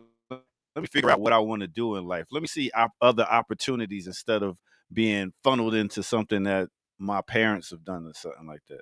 It's That's a good point. And the comments, y'all are this right here. Good God, this yeah, right for here. real. People using drugs to feel that way. Like, man, y'all know that's a whole nother tangent for me. But do people not understand how stressful it is for working people in this country to always feel like they have to always be going, always on the hustle, or else they will fall through the cracks and end up on the street? And God Yeah. knows, you know, that's one step above the grave as far we understand this, right? But the mental stress of this constant grind on working and poor people manifests itself in some of this antisocial weird ass behavior that we're always like joking about, but is also connected to this, right? Because like, okay, so we started the show talking about the Diddy documentary, right? And I raised the issue of his mama beating the shit out of him when he was a child, like just going extra for no reason. That yeah, that comes from the way that our ancestors were disciplined on them fucking plantations, right? That's absolutely a colonial kind of way to that's colonial punishment. That's very carceral, right? Yeah. But it's also, I think, some of this, us not being able to engage with each other in a human and humane and compassionate way. I also think it's a byproduct of this constant mental stress from this constant fucking grind just to survive. Just to survive. And it takes so much of our physical to do that. You know, folks, you know, working 12 hours a day, you know, working 2, 3 jobs, working 7 days a week. That's an incredible physical toll, but we forget about the mental toll that takes. And you can't tell me that this hyper focus on I need to do everything I can so that I don't slip through the cracks doesn't translate to I can't even focus on treating people around me you know, with decency and kindness because I'm so focused on getting the bag. Yeah. You know what I mean? So I Yeah. think it's part of that too. And it's really sad coming back to a country where I know that our people are some of the most, we are the most creative people on the planet. I And know can't this create. about our people. And can't create. And and the only things that most of us can create or are allowed to create and receive any benefit from is the most destructive kind of stuff that we Yeah. that's the only thing they let us do, Yeah. right? So then Content. It's yeah, terrible. so we adapt to that. And this is why we have an entertainment industry full of our people that's not producing anything beneficial for our people. I think this is also one of the, other than, you know, obviously we see what happened with hip hop and how it started and where it went. And we know why that is, that the revolutionary aspect of hip hop was crushed because we uphold this system.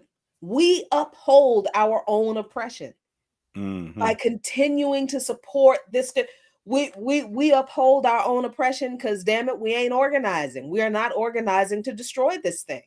And not trying to stand up for these rap artists and stuff like that, but it's like, okay, I could put out an album talking about conscious revolution, blah blah blah, and then the record label don't give me the money to do it, and then I'm out here struggling trying to put out good information, somewhat like Black Liberation Media. That's why we always ask for donations and stuff like that. But the fact that if we don't do it ourselves, we're not going to be able to continue to do it. So therefore, I got to put out an album that's going to chart talking about materialism, drugs, violence, sex, this, that, and the third. That's going with the destruction of our civilization, and y'all gonna pay me for that. And then I can be able to put out more product, be able to feed my family, feed my other friends. But I gotta go with what y'all say is hot, and Mm-hmm. it's not.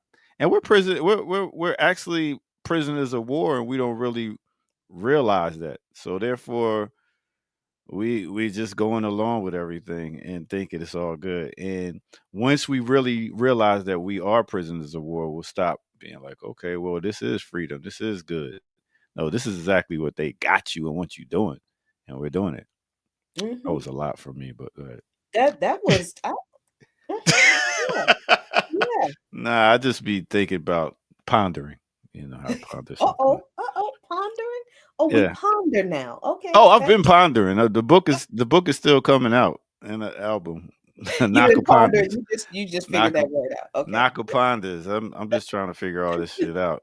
Because even if we realize we're prisoners of this country, a lot of people will go to prison. They be like, "Yo, I'm comfortable with prison. I'd rather go back because this world out here is crazy."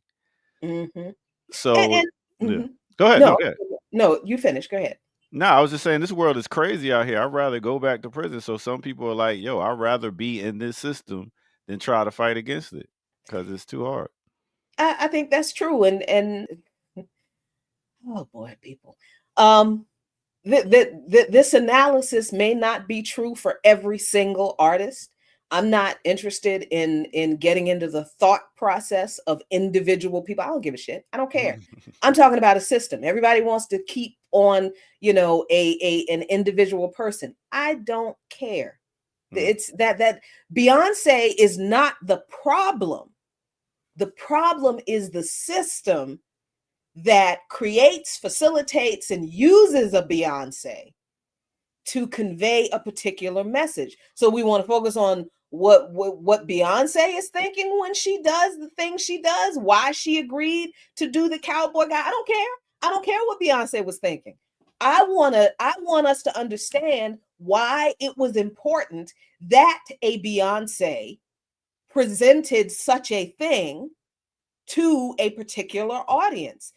It doesn't matter to me that it's mostly white artists that a lot or white fans that a lot of these hip hop artists today are chasing after, because it's a big deal. I mean, I knew that was happening when the hip hop and metal crossover happened, and Limp Bizkit was running around here, Not making Limp bad Bizkit. fucking metal. Jesus Oh my Christ, they're goodness. just so awful. But Side note. just and the little white hip hop metal kids really pissed me off, because I'm like, y'all, Oh, this yeah. isn't even good. It's not good rapping. Jesus. Nah. But the patong Right, tang, right, but the patong tang. no. Oh, real quick, Cash, he said, who wants to go back to prison? Lots of people are institutionalized, and they're like, listen, I ain't got to go to work. I can get 3 hots in the cot. I ain't got to deal with paying no bills, taxes, blah, blah, blah. I will go back to prison. There's a lot of institutionalized people that's like that. It's easier. And I'm not gonna say that some people don't think that way. Look, I've been surprised by some of the things that people have said about the way they think about things. And I'm like, well, anything is possible. But I mean, the point is not the point is not a particular artist. Diddy is not awful in a vacuum, Mhm. right? He's not awful because of the individual person he is. He's awful because he exists in an environment that allowed and facilitated this awfulness in so many different ways. And that is true in every aspect of this system. What people absolutely need to live well and to live dignified lives, we don't get in this country. We're not allowed to have. We do not get those things. And then what do we need? Healthcare, housing, education, Mhm. a clean environment, healthy food, and plenty of leisure time. And infrastructure that you can rely on, to make getting around easy and efficient for everybody. We don't get those things in this country. Not simply because we are human beings. So instead of developing ourselves as human beings are supposed to develop, instead of doing that, being the best people we can possibly be, we are spending all of our time focusing on how to survive. And in that struggle, that constant focus on how to survive, it turns into, if we get a little bit of success, it turns into, then how do I get over on everybody else to get as much as I can, regardless of how it impacts anybody else. That's where the kind of behaviors that the Diddy's and the Weinsteins and the Cosbys and the who else, name them all. This is where that behavior comes from, where their struggle goes from, I'm doing everything I can to survive so that this system doesn't suck me down into a black hole. And then they get a little bit of success, and that doesn't turn into, now let me turn around and help my people. It becomes like Some somebody said, people a do that. competition. Yeah, Yeah, it's some people do that, but then you also have a lot of folks like the Diddy's and the Weinsteins and the Cosbys and the so on and so forth, because we are indoctrinated into individualism instead of community focused, now it's how much more can I get for yeah, me? yeah. And like somebody said in the it's a competition. And like what I hear rich people say all the time, money is just keeping score. That's really all it is. It's like how many things can I get accomplished more than you, better than you, and I'll keep score by how much money comes in. And that's how they keep score. So Yeah. it's not about giving back, because if I start giving back, then I'm gonna start losing. I ain't gonna be in Right. front. I ain't gonna be fronting. If they said one meme, I says like this guy was swimming. He says if he looks back, then he gonna stop winning. Like he ain't worried about the person over there. When you just up in front and you doing. I'm not worried about this person over there. I'm winning right now. What are you talking Right. about? So, what is winning to you? What we're doing here, welcome out to the Remix Morning Show. It's me and Jackie Lukeman, the ear doctor, in case you don't know who me is. We're talking about a lot of different things. We're just talking about culture. We're also going to be accepting some questions from the chat room also about Oh, any and yeah. everything. Yeah, why Oh, not? are Why we? not? Any and everything. What's on your mind, chat room? Everything? I Any? mean, why not? You know what I'm saying? They come and they show us love, and where else can you go and do that with people on the screen? That's why we ask for your support. blkliberationmedia.org. Go ahead to our Patreon and become a member over there. We are demonetized. All Okay. right, Kamati's with it. He apparently is. He's- Well, while we're doing that, do we have any other stories we might want to get to?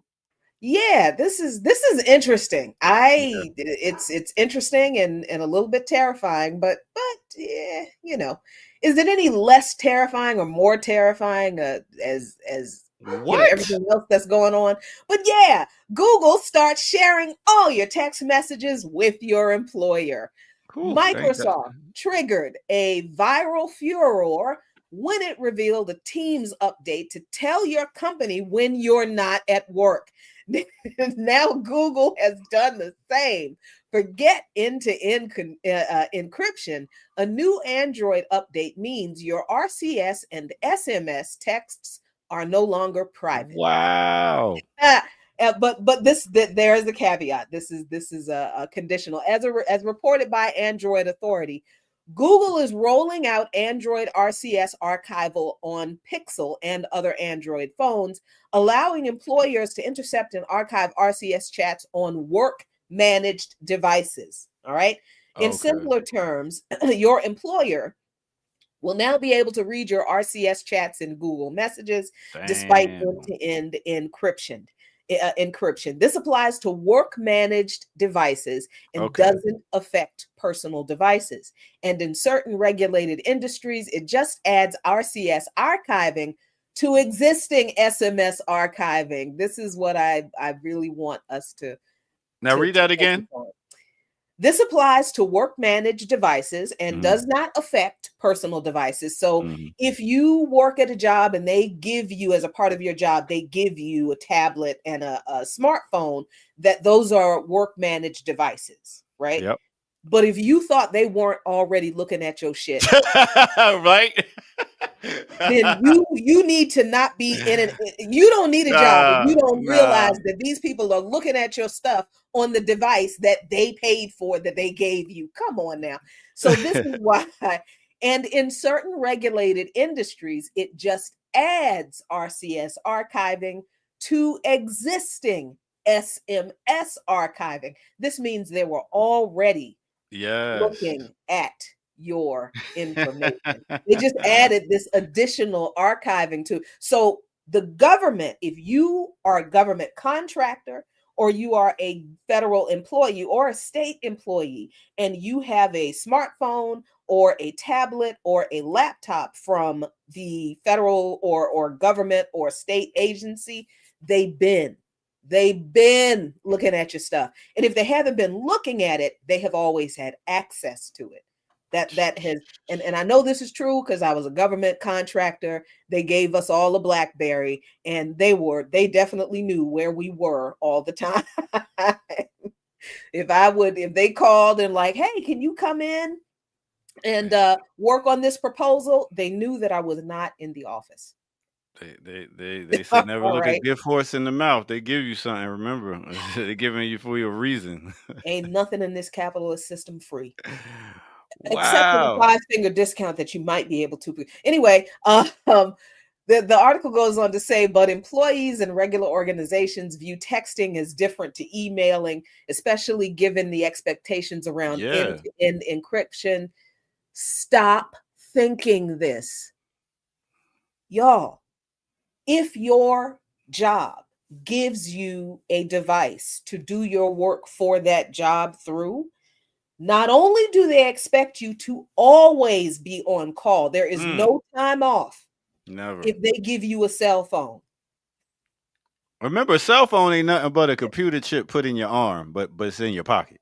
Because see, when they give you the cell phone, they are telling you this is how we are going to contact you whenever we feel like it. Yeah. And you are obligated to answer. Right? You can ignore your personal cell phone. Right. Fuck them kids. Yeah, you know. we need you back at work. But you ignore your boss calling you on the company phone if you want to. See what happened when you come in Monday. So this has actually what this really means for people who work in industries where they get a device from their employer. They've always been able to have access to all of your information on those devices because those devices belong to those agencies and those companies. So they are theirs. So they would argue that since this is our device, we have a right to know what you're putting on it, what you're doing with it.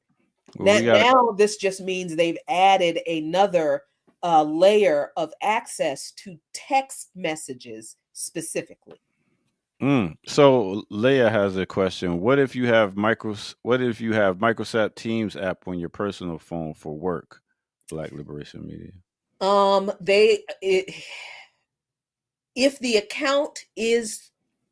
Microsoft Teams account is through your company's enterprise account, they have access to that. Yeah, they may have to go through some additional hoops to get access to the archive data log, but they have access to it. If that Teams app is from their enterprise account, which a lot of companies will send you a specific link to use to download an app onto your personal laptop to do, work meetings. Yeah. So with that, keep work, keep work, and keep home, and Mhm. don't get lazy and comfortable. All right, another question from Chichimaka. Have y'all seen a video of Afghan national who was shot by the police at traffic stop and the things he said about U.S.? Oh no, I didn't. I Mm, didn't see that. Wait, are we gonna no. have to find this? What? I What? don't know. I don't have another break ready. Uh, But nah, I didn't hear or see anything about that. People getting shot up. Wow. Well, hmm, anyway, while you're looking that up, I make don't sure y'all know. hit that like button, subscribe if you're new to the channel. This is the Remix Morning Show. We here every Tuesday through Friday, 8 a.m. to 10 a.m. with different hosts every day. So Hmm. you got to come and find out and see who's going to be here. It's never anything you've seen before. Never a dull moment over here, especially when I'm over here. You know what I'm saying? I make sure it's never a dull moment. Hmm. So yeah. Anyway, Yeah, uh I'm looking. I'm looking for this, and I see where that okay. he's they Well, took him keep into looking. custody. He pled not guilty. Um, Okay, well, keep looking. While you're looking, I will oh, say also make sure y'all tune in tomorrow for Classical Breakdown. We will be doing Isaac Hayes at 11 ooh, o'clock. Me and Burn It Down Kim Brown. hmm. Yeah, Yes. I'm not seeing what he said about the U.S. Oh, okay. Uh, I'm Mm, interested to know though. yeah. So we might look that up and come back tomorrow, or maybe not, hmm. and get some more information on that. Thank you, Chichi Matcha, for putting Yeah. us on. Thank you. What? What's her name? Chichi Matcha. Why did you put an extra ch in the middle of that thing where it's not there? Chitty. Thank you. Chitty Matcha. Jesus. Man, I read too fast. I do. I put shit where it ain't. I put paint where it ain't.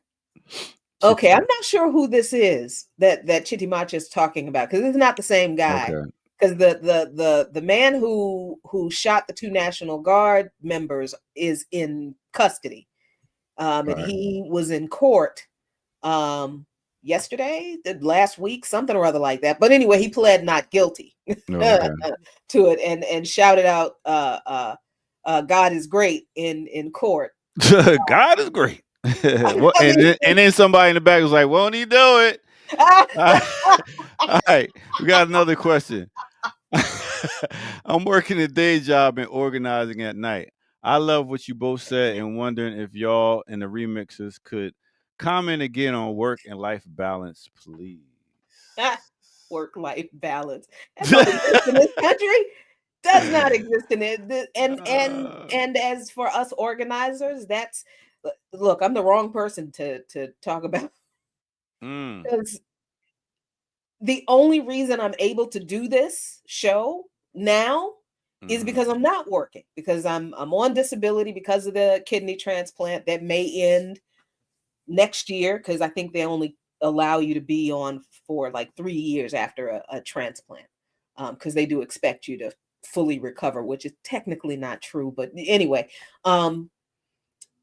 but when we started, when me and Abda started Luke My Nation, I was working full time at the Securities and Exchange Commission as a proposal writer, requirements analyst. Um, I was working part time at the Real News Network. I was working remotely from my contracting job 2 days a week. So on those 2 days a week that I was remote for the contracting job, I would hop on the train and physically go to Baltimore to mm, the Real News studios, work remotely in Baltimore in the Real News at the Real News studios on my contracting job while I was doing segments for the Real News Network. mhm, And at the same time, I'm organizing with BAP and my church and being a wife and being a dog mom, whew, which I was just it's very new to me. yeah. So I was doing all of that, and me and Abdus were, I was doing that back and forth from DC to Baltimore 2 days a week, every single week for 2 years. Dang. What work-life balance? There's none. Like when before we started on by any means necessary, working at the SEC, we were getting calls for interviews. We were guests on all of the shows on Sputnik. So while I was at work at the SEC, right down on First Street at Union Station, I would get a call. Hey, can you be on such and such show? Can you be on Loud and Clear at 2:00? Yeah, sure I can. I would take my laptop and my earbuds and find a hallway, bathroom, balcony, somewhere quiet where I could do an interview. I would call Abdus and ask him if he could pull over because he was a truck driver. And sometimes I would be in the bathroom or the locker room in the basement of the building. And Abdus will have pulled his truck over on the side of the road or at the dump where he was dropping off the load. And that's how we did an interview. While we're both working full time, both, figuring out how to be married and organizing at the end of our work day. Like him coming home from driving a truck, me coming home from working as a technical writer and hopping on meetings. Yeah, that's crazy. So for organizers, it's work-life balance is difficult because until we win, that's what we focus on. Yeah. However, if we do not take care of ourselves, we are no good to this struggle. Yeah. Yeah. And that is a struggle all its own. Because you need appropriate amount of rest. You need appropriate amount of right iron and greens in your diet. And when you out on the road, what is there? Nothing but fast food, and you ain't finding nothing healthy. And it's a struggle. It's definitely a struggle. But I think one of the beautiful things is doing something that you love doing. A lot of people don't love what they're doing, and they don't even have an extra activity outside of their regular work. So think the fact that you went to a regular job to pay your bills, then after that you went to these organizing meetings. But the thing is, it's something you love doing. Like if it wasn't that something you love doing, you wouldn't find time to put so much effort into it. Yeah. And I think this period of time where I am not working because of the disability, and being on dialysis, kidney disease is a disability. When you're on dialysis, you're on life support, so that is a disability. And having a kidney transplant or any organ transplant, you are temporarily disabled, depending on what the organ that was transplanted. But now is, I think, when I realized how important it is to decide what is important to you, right? Because yes, in a capitalist system, but even in a socialist system, everybody works. Like the idea that in a socialist country people are just not working because everything is free, that's bullshit. That's also a damn lie. Like people do work jobs in China, in Cuba, in Venezuela, and people need money, and it's fine. But people are not they don't die. They're not homeless if they don't make a lot of money, because they don't need a lot of money. But so, in this capitalist system, yes, we know we need a job in order to pay our bills and pay rent and things like that, keep a roof over our head and all this kind of stuff. But is that going to be the thing that you focus on? Is that going to be the most important thing in your life? Because while you need a job to put a roof over your head and to put food on the table, and is that where you're going to focus all of your mental and emotional energy? Right? That is the key. And if keeping that job is what's taking up all of your mental and emotional energy, changing jobs might be a good idea. So what is the key? We got books like Mr. Buying Power and talking about finances and what makes you happy. What is happiness? Is it just paying bills and not trying to get rich? it could shouldn't that be. be?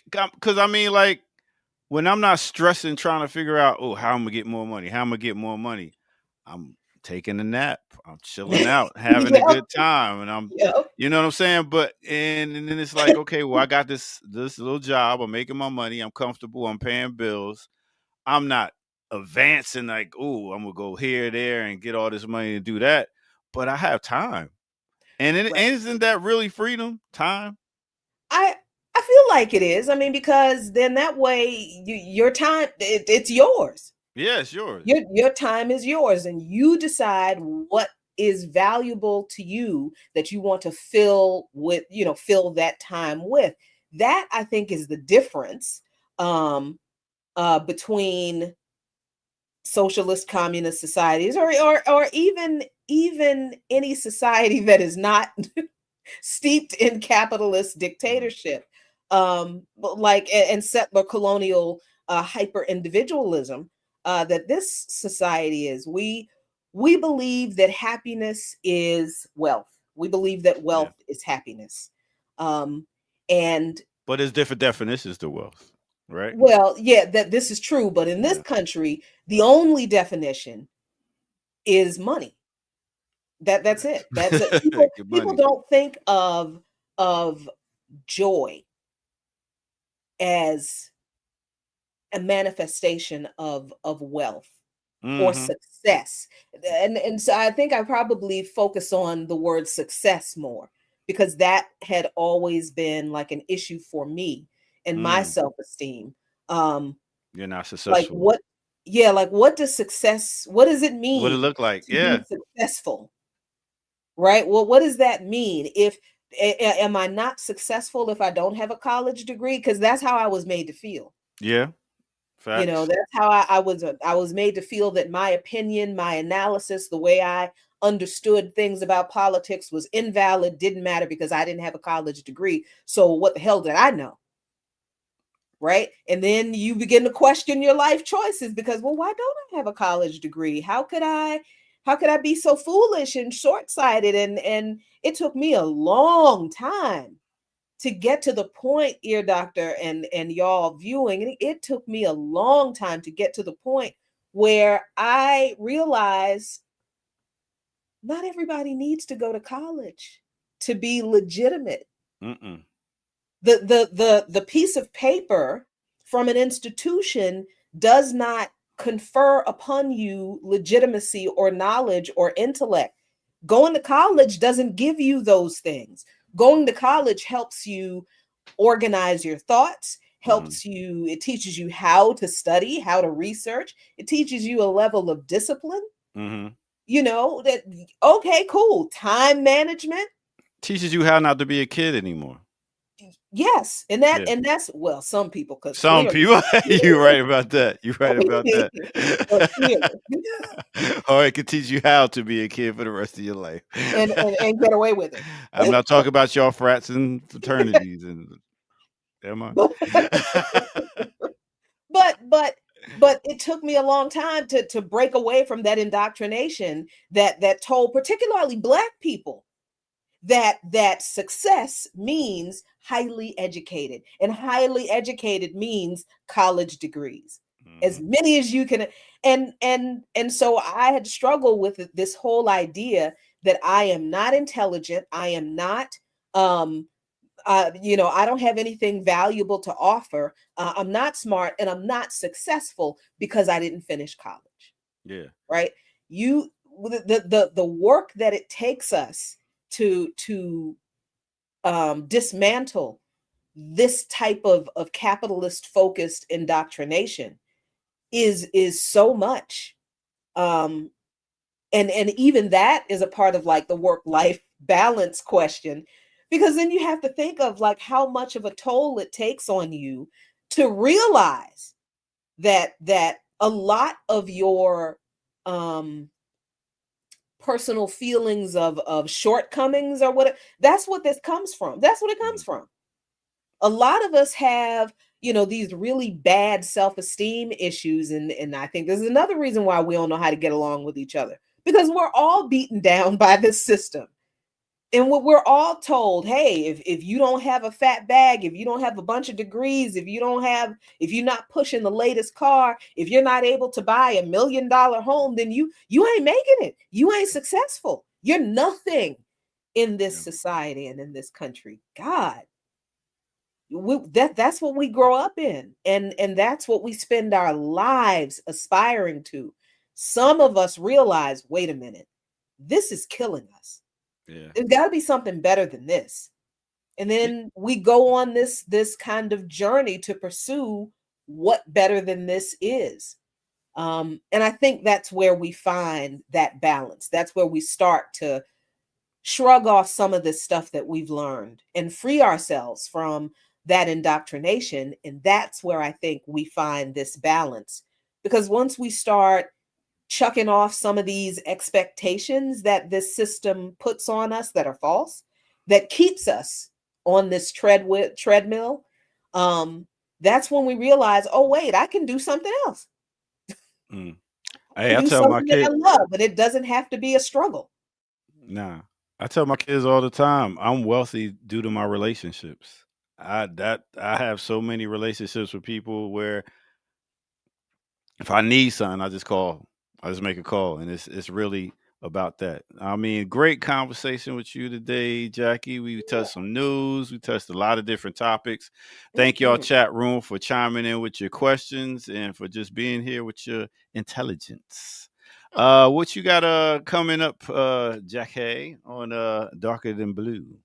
I think I will be talking to one of the other contributors for this book, China Changes Everything. Oh, I forgot. I said I was going to put the link in the chat for you to purchase the book. So let me do that. Oh my God. Because I need you to buy this book. And when you, I'm just going to show you all the page right now for the link. When you buy this book from this website that I'm going to give you this link for, you can buy it at a discount, $15 instead of $25. You will be helping us a great deal. Really good. And here's the link for you right there. I'll probably be talking to somebody about it on Darker Than Blue as we prepare to promote the book in New York. Saturday. Oh, snap. Okay, Jack Hayes gonna be outside on tour. Let's go. More work. Big up to you for adding some more work onto your load there, Jackie. Yeah, I don't know when to stop. And once again, make sure y'all tune in tomorrow as Classical Breakdown. We explore Isaac Hayes at 11 a.m. And yeah, that's gonna be pretty dope. It's a lot of dope music Isaac Hayes has given us over the years, and movies and sitcoms when it comes to cartoons. What is what's that? South Park? South Park, yeah. All that stuff. So make sure we y'all forgive tune him for his weird Scientology beliefs. That's all right. I mean, yeah, we all got some wild beliefs. Yeah, I don't think he's hurt anybody. Has he hurt anybody? Because we don't. You never know. Nah, I don't know. But big up to him. Big up to his sons. Big up to his son that's doing the damn. It's a damn shame I can't remember the other social media handle that his son put out. Let me look at the chat room. I'm sure they pretty much came out with it. Anyway, yeah, big up to damn, what's his son's name, y'all? You got the other social media handle. Oh no. They know. Isaac Hayes' son. It's a whole nother black. What he look like? Do I want to know? Yeah, bald headed. Okay, that's half the.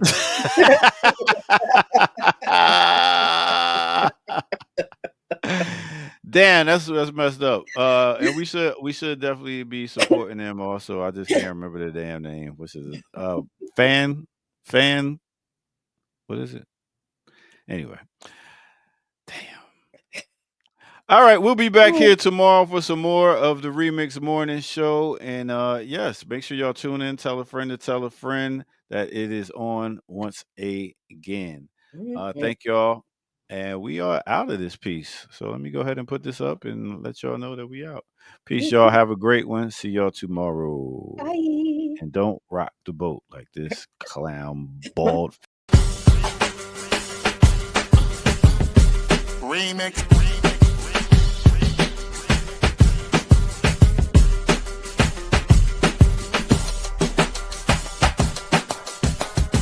remix, remix,